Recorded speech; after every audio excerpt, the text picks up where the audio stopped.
Hello again my friends, welcome to the mother of all loot videos. We're going to look at how to complete all three of Warmind's current exotic quests, the exotic sword Worldline 0, the exotic linear fusion rifle Sleeper Simulant, and the exotic scout rifle Polaris Lance. We're also going to see what kind of loot drops after you've unlocked all 40 sleeper nodes, the kind of loot you can earn from completing the final wave 7 boss of Escalation Protocol, a look at the world's first completion of the Spire of Stars raid lair and the reaction to this from the studio who made the raid, Vicarious Visions, and finally, a look at this mysterious engraving inside the Warmind bunker, which has the potential to lead players on yet another quest. So then, without further ado, let's get some loot. First up, the exotic sword Worldline 0. Now, to get this sword, you'll need to collect 35 of these 45 data fragments that you'll find scattered across Mars. And yes, we'll also look at the exotic Sparrow you get from collecting all 45 data fragments. Now, the white fragments can be shot with any weapon. Kinetic, energy, power, it's all good, just shoot it.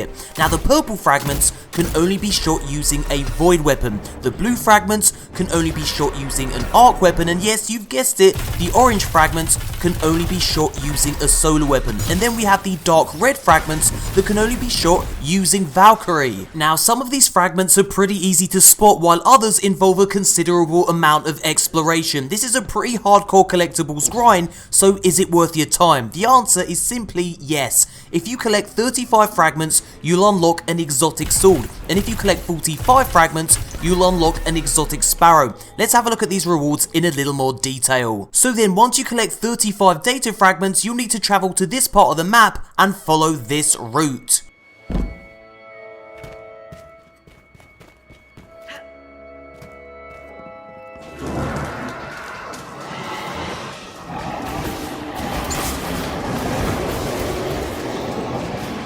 Now this cache can only be opened once you have 35 data fragments, and your reward is the exotic sword Worldline 0. Credit for this gameplay goes to fellow Destiny YouTuber Esoteric. You'll find a link to his original video in the description box below, so be sure to go check it out. There's a lot of good stuff on his channel. Now you're about to see all the sword's perks and a cheeky little preview of it in action. This is Destiny 2's first exotic sword, so let's see what this thing can do.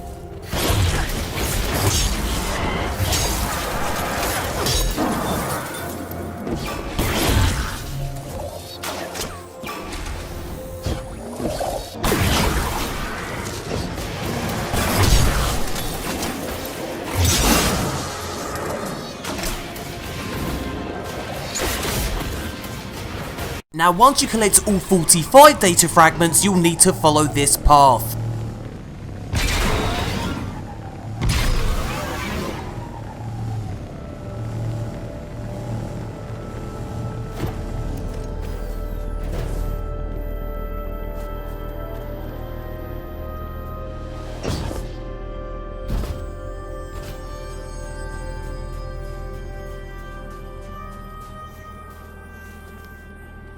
Now thanks to Destiny YouTuber Datto, we get to see what loot you get from this cache. Yes, it's an exotic Sparrow. Now Datto's reaction to getting this Sparrow is priceless. I've left a link to his original video in the description box below, be sure to check it out. And here's a closer look at the Anceris Overdrive. It has a perk that allows you to pull up your Sparrow super quick, and it's got its own lore tab, nice. Now if you'd like a guide to finding all 45 data fragments, I've left a link to an excellent Reddit post in the description box below. It lists them all in an easy to use walkthrough. Next up, the Sleeper Simulant quest. So to kick this quest off, you'll need to complete the A Piece of the Past mission. Once you do that, you'll receive an Ichthos hand cannon. Now go visit Anna Bray. Now Anna will give you the first part of this quest, Violent Intel. You need to kill a whole heap of Hive and Cabal on Mars with this weapon equipped in your energy slot. It's worth noting, you don't actually have to kill Hive and Cabal with this weapon. As long as it's equipped in your energy slot as you're killing stuff, it counts, and this applies to all parts of this quest.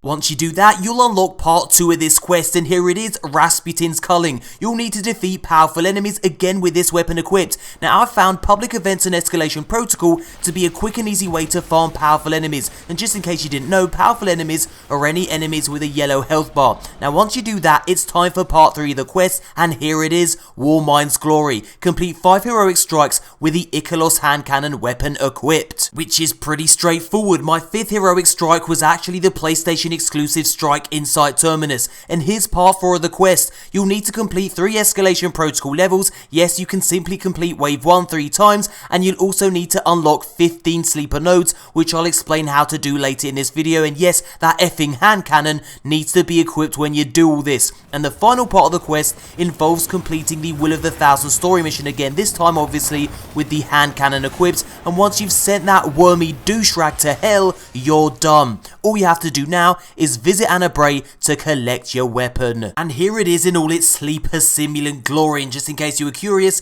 here are the perks. I'm glad this is back from Destiny 1 because it's an absolute beast. Next up, the exotic scout rifle Polaris Lance. Now, the exotic quest line you need to complete to acquire this exotic is called the Nascent Dawn quest, and it's a very long quest line indeed, so sit back, relax, and grab yourself a snack or two. Now, after you've completed the A Piece of the Past quest, you'll need to visit Anna Bray. Now, Anna Bray will give you a Nascent Dawn quest, which involves completing 3 patrols and 1 lost sector. Now, each patrol you complete gives you a single resonant stem, and the lost sector also gives you another resonant stem. That's a total of 4 stems, which is needed to unlock the next part of this quest. Now, once you have 4 stems, you can actually combine them to create an override frequency, which has the power to unlock one of the 40 sleeper nodes. Each override frequency is connected to a specific sleeper node. Now, the description of each override frequency is unique and hints at where on the map you'll find the corresponding node. For example, this one says Dynamo Approach Arch. So you'll need to travel to the Dynamo Approach section of Mars and look for an arch. Now, as you get closer to the sleeper node you're looking for, you'll hear strange music playing which grows louder as you get nearer. And once you've located it, you can collect the loot. The first node will actually give you an emblem that tracks how many nodes you've unlocked. As you can see, I only have 4 out of 40, so yeah, I've got a long effing way to go. Now, once you've collected your first node, return to Anna Bray and she'll give you an emblem and a weapon. She'll also give you some data which you can load into the nearby console. This will give you a transcript which doesn't really do anything, to be honest, unless of course you're really into your lore, in which case there's a ton of stuff to read. Now, if you want to read it all for yourself, you can pause the video. Okay, so that was the first part of the Nascent Dawn questline. Here's the second part. Now, when this quest step eventually becomes available, because at the moment it seems to be time gated or locked behind another objective, here's what you need to do. You need to get javelin kills, you need to complete the Psionic Potential adventure on Heroic, you then need to find a cache in Madam's Subterrane, and then you need to upload some more data from Anna Bray. And here's the third quest step. You need to complete escalation waves, you need to complete Vanguard strikes, you need to find a cache in the Olympus Descent, and then you'll need to return to Anna Bray, who will give you a reward. Now, that reward appears to be the prototype version of the Polaris Lance, the Braytech Mark II, which is a legendary scout rifle, and you need to score kills with this in part 4 of the quest. So let's have a look at part 4. So here it is. You'll need to get precision multi-kills without reloading, you'll need to get kills with the prototype scout rifle we just had a look at, you'll need to complete the mission Fury on Io, you'll then need to find a cache in Rasputin, and then you'll need to return to Anna Bray for the final part of the quest. And here it is. You'll need to score javelin multi-kills, complete PvP matches, disrupt a hive ritual, find a cache in Alton Dynamo, and then return to Anna Bray, who will then give you the Polaris Lance. Hoorah! And here it is in action. The exotic perk is called the Perfect Fifth. Precision hits return ammo to the mag, and landing 4 precision hits loads a delayed solar explosive round for your next shot. This also has small bore, tactical mag, Zen moment, and fitted stock. And here's the exotic ornament for Polaris Lance, the Bray Legacy, and once you upgrade this into an exotic masterwork, the weapon will be granted an additional Dragonfly perk. Precision kills create an elemental damage explosion. Now, there's one exotic weapon that's still unaccounted for, the Black Spindle sniper rifle. The questline info is currently classified, but you can be sure it will be discovered soon enough. Stay tuned. Okay, now let's talk about how to grind these sleeper nodes and what happens when you unlock all 40. If you want to unlock all 40 sleeper nodes, you're going to need to grind a hell of a lot more resonant stem. And like I said before,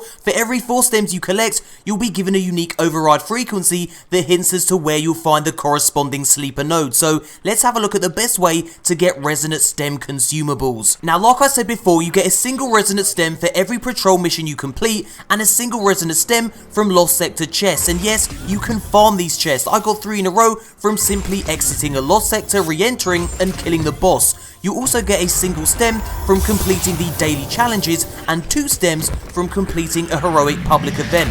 and chests that drop from Escalation Protocol also have a chance of dropping 1 stem. So yeah, just to recap, to unlock a single sleeper node, you'll need to collect 4 stems and then follow the unique override message that hints at which part of the map the node can be found. It's basically a resonant stem grind, followed by a game of hide and seek. Now I've done the math and you'll need to grind 160 resonant stem to unlock all the sleeper nodes. F me. So what do you get when you unlock all 40? Well, those that have actually done this receive this legendary war-minded emblem that tracks the number of sleeper nodes you've accessed, which seems like a very odd thing to get after you've already collected all 40 of them. Bizarre. And check it out, Destiny YouTuber Esoteric completed the final Wave 7 boss in Escalation Protocol, so let's have a look at the loot. Now from the chest that drops, he got a hunter cloak. It's called the Abhorrent Imperative Cloak. He also got these unique shaders and this emblem that tracks the number of final bosses defeated in Escalation Protocol. Next up, we're going to talk about the new raid lair Spire of Stars, which is everything you'd expect from Destiny's most hardcore endgame activity.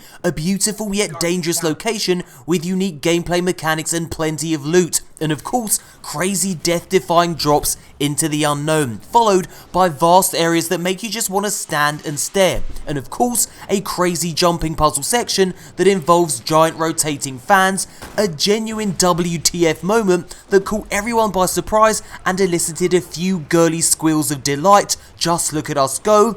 A cheeky little chest with a cheeky little exotic engram for MoreConsole, a cheeky little secret chest locked behind a frost glass wall, and this total douchebag, the end boss, who unsurprisingly involves perfect team coordination to take out. And yes, that's sweet precious loot. So then, let's check out Clan Redeem's World's First completion. So yeah, a huge congratulations to Clan Redeem who got World's First, and I gotta say, this end boss was not messing about. Now check out the loot. He got an emblem, he also got some crazy looking Titan gauntlets which he's gonna put on in just a moment. Check that out. How bizarre. Weird. Let's move on. Now, it was actually Vicarious Visions who made this raid lair, not Bungie, and they made it purposefully hard. Here they are watching Clan Redeem get World's First. I love their reaction.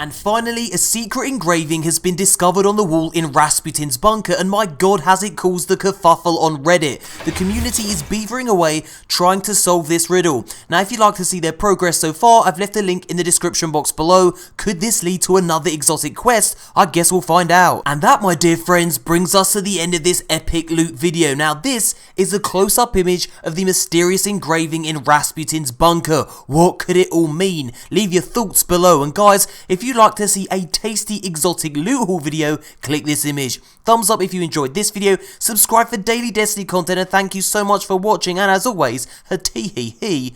Until next time, Guardians.